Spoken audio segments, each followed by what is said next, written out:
Здравствуйте, ребята. Суммативное оценивание. За раздел «Мы выбираем спорт». Прослушайте текст и ответьте на вопросы. Футбол является популярным видом спорта, в который играют во всем мире. Это национальный вид спорта большинства европейских, латиноамериканских стран и многих других наций. Приблизительно в 1100 году лондонские дети играли в разновидность футбола на улицах. Современная версия игры пришла из Англии. В 1800-х годах жители Англии играли в игру, подобную футболу. Изменилось много правил. Каждый человек трактовал правила по-своему.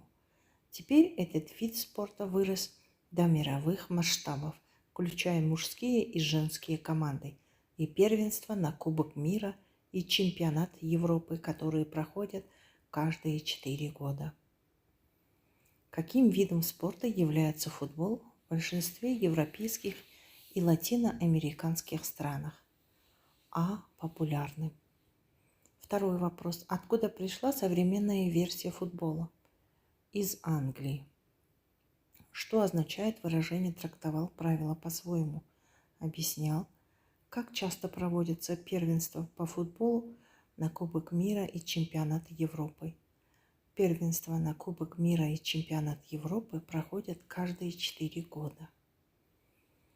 Теперь задание на говорение. Рассмотрите иллюстрации, используя их, составьте текст повествования или описание на тему «Спорт в жизни человека». Соблюдайте структуру высказывания и нормы языка.